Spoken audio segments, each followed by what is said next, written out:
Hi friends, நாம் இன்றைக்கி பார்க்க போகிறது ரொம்ப சுவையான கேரளாவின் பாரம்பரிய ஸ்நாக்ஸ் உண்ணி அப்பம். எப்படி செய்யலான்னு பார்க்கலாம். அதுக்கு முன்னாடி நம்ம வீடியோவை லைக் பண்ணுங்கள், ஷேர் பண்ணுங்கள், சப்ஸ்கிரைப் பண்ண மறந்துடாதீங்க. வாங்க வீடியோக்குள்ளே போகலாம். 2 கப் அரிசி. நான் இன்றைக்கி சாப்பாட்டு அரிசி தான் எடுத்திருக்கேன். 2-3 தடவை நல்லா வாஷ் பண்ணிவிட்டு 3 அல்லது 4 மணி நேரம் ஊற வச்சு எடுத்ததுக்கப்புறமா நம்ம அப்பம் பண்ண ஸ்டார்ட் பண்ணலாம். ஒரு பாத்திரத்தில் கொஞ்சமாக தண்ணி ஊற்றி வெல்லம் 1/4 கிலோ சேர்த்து ஹை ஃப்ளேம்லேயே நல்லா கரைஞ்சதுக்கப்புறமா, இதுக்கு கம்பி பதம்லாம் தேவையில்லை,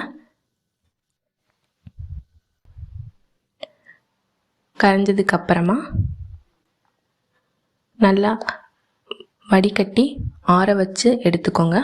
அதுக்கப்புறமா ஒரு மிக்சிங் பவுலில் ஊற வச்ச அரிசி சேர்த்து வெள்ளைப்பாகு, நல்லா ஆறின வெள்ளைப்பாகு சேர்த்து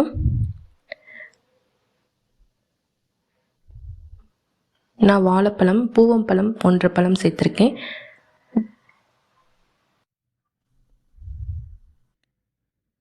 கருப்பு எள்,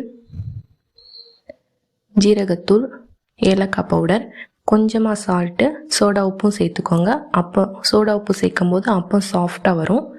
நான் வீடியோ இருக்க மறந்துட்டேன்.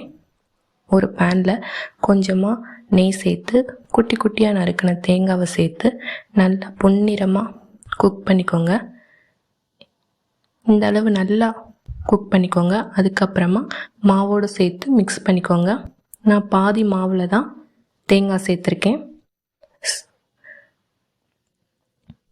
ஒரு பனியார பேனில் நெய், எண்ணெய் 2யுமே சேர்த்துக்கலாம். நான் இன்றைக்கி நெய் மட்டும்தான் ஆட் பண்ணியிருக்கேன்.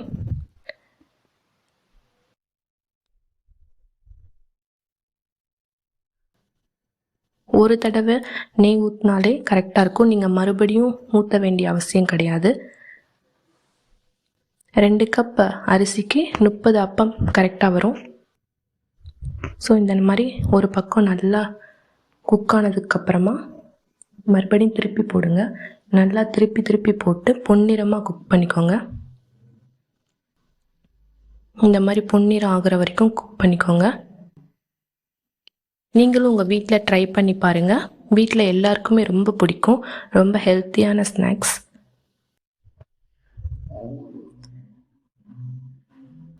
எடுத்து சாப்பிட்டு பாருங்கள். டேஸ்ட் அவ்வளோ சூப்பராக இருக்கும். ரொம்ப சாஃப்டான உண்ணி அப்பம் ரெடி.